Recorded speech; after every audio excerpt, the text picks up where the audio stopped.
Ukraine says it's willing to accept an immediate 30-day ceasefire in the war with Russia after meetings with the US in Saudi Arabia.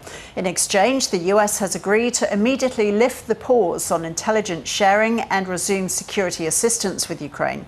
James Horncastle is from Simon Fraser University in British Columbia, Canada, and says the ceasefire details are limited at the moment.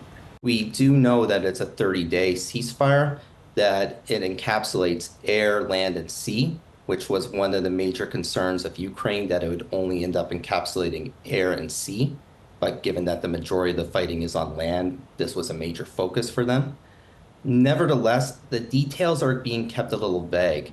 I suspect this is to give the different parties negotiating room so that they can kind of fine-tune it, try to make something that's agreeable to the different conflicting parties.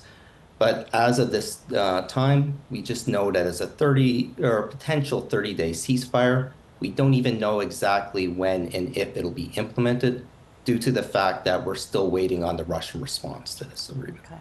Well, are you surprised that Ukrainian President Zelensky agreed to a ceasefire so quickly? The talks had only just got underway, really. How much pressure is he under from the US to find a way to end the war away from the battlefield? Did he have any choice but to accept? I think there was a fair degree of pressure on him due to the fact that much has been made of the United States halting kind of military aid, specific materials such as tanks, ammunitions, etc. But more crucial for Ukraine was the halting of sharing of intelligence. This is something that Ukraine cannot easily replace. Ukraine basically cannot go to the European Union and acquire the same intelligence means that basically the United States possesses. So this placed Ukraine at a severe military disadvantage. Nevertheless, I think it's also Zelensky playing potentially for a bit of time. Russia has been making slow, admittedly high casualty advances over the preceding months, and a ceasefire may give Ukrainian forces the potential to reconstitute themselves and be more effective whenever a ceasefire ends. As you said, James, Washington now takes the proposal to Russia. Moscow has previously rejected any temporary ceasefire proposal. How likely then is it that they'll agree to this one? I think we'll see two different factors play out, and this will actually determine how much Russian politics have shifted since the outset of the invasion.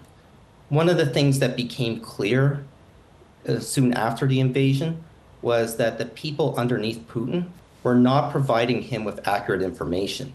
They gave overinflated estimates of the Russian military, its capabilities, also of the Ukrainian weakness, which evidently was not the reality as Russian forces encountered. But there's also a pushback that perhaps there's need for reform. And if there's a need for reform within Russia for Putin to get more accurate information, I think he will see that there might be actually an incentive for Russia to also agree to the ceasefire due to the high casualties that they're suffering during these grinding advances.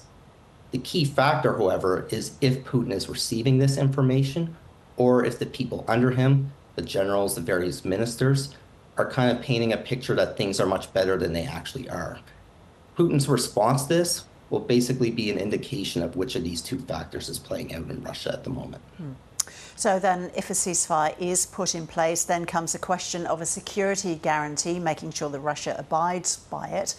The US has resumed security assistance with Ukraine as part of gaining Ukraine's agreement to this deal. But how actively would the US police any ceasefire deal? Was there mention of a US security guarantee in the ceasefire proposal? Under the current US administration, I doubt you will actually see any kind of development of a security guarantee. They're very much opposed to this. There's the isolationist strand within kind of United States politics, which has lain dormant but has been picking up steam under President Trump. I have not seen any details of a security guarantee. I suspect if there is one, that basically the United States will try to push the European Union in order to provide such a guarantee for Ukraine. Okay. So you're there in Canada. We can't let you go without asking you about US-Canada relations in light of the tariff roller coaster and President Trump's rhetoric about Canada becoming the 51st US state. How are Canadians viewing all of this? Canadians as a whole are viewing this in a lot of ways as a betrayal. The United States has been our closest trading partner for several decades now. We actually fairly frequently travel back and forth between the United States for vacation, family. Many of us hold dual citizenship. So Canadians are actually viewing this very negatively. It's actually been quite a spark of kind of Canadian nationalism.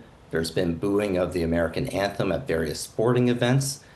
And as a lot of basically Canadians are saying, the philosophy is coming from hockey, of course, because it's Canada, elbows up in the fact that basically, yes, we do not want to fight with the US, but we are not going to back down and we are ready for a fight if need be.